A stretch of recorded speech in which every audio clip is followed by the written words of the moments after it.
You started questioning everything, your memory, your perception, your sanity.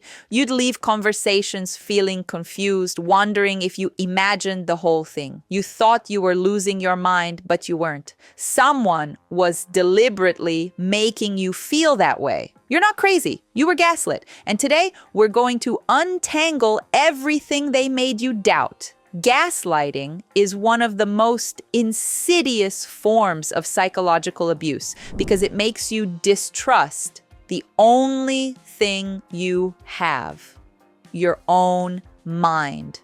By the end, you can't tell what's real anymore. You need their version of events to feel sane. That's not accidental. That's the goal. Let's break down exactly what happened to you, what gaslighting actually is.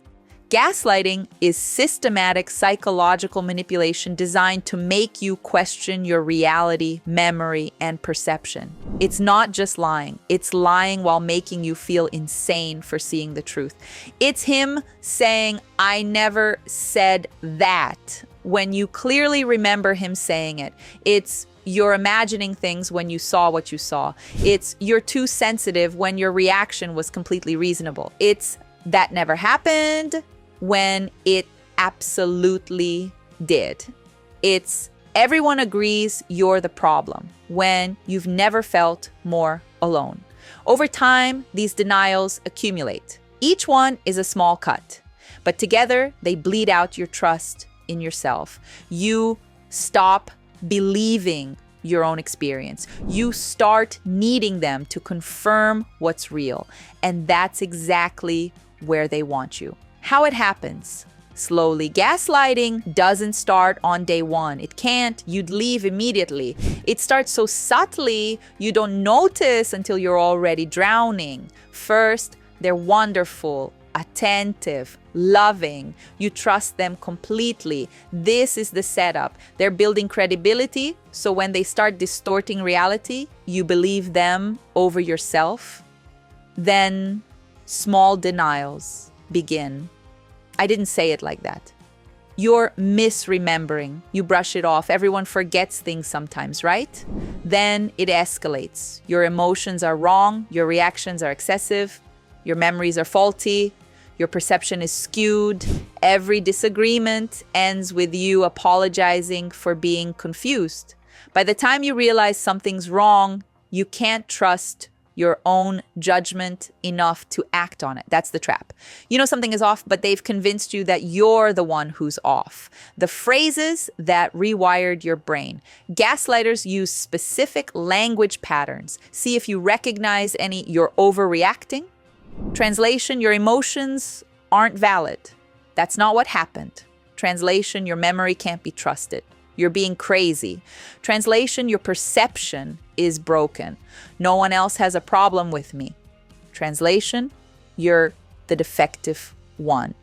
I only did that because you.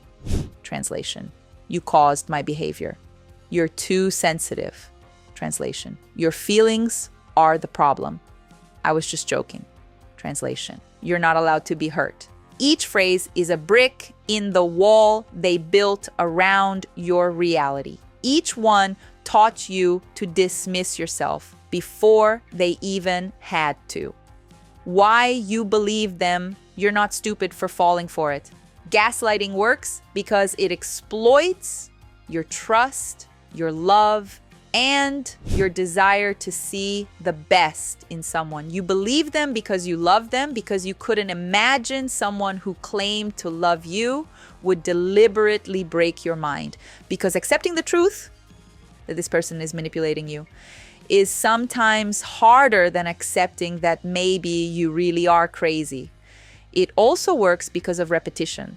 The brain starts to encode repeated information as truth. When someone tells you 1,000 times that your perception is wrong, part of you starts to believe it. Not because it's true, but because that's how brains work. And if you grew up with gaslighting, a parent who denied your reality, dismissed your feelings, or rewrote history, you were already primed. This manipulation felt familiar, like home. You'd been trained since childhood to doubt yourself. The symptoms they left behind. Gaslighting doesn't just hurt in the moment, it leaves wreckage. See if you recognize yourself. You apologize constantly, even when you've done nothing wrong. You second guess every decision, even small ones. You feel like you can't do anything right. You rehearse conversations in your head to avoid being wrong. You ask others to confirm your reality because you don't trust your own. You feel foggy, confused, like you're walking through life in a haze. You've lost touch with who you were before them. These aren't character flaws. These are trauma responses. Your mind adapted to survive in an environment where reality was weaponized against you. Now that you're out, the adaptations remain, but they can be healed. Reclaiming your reality.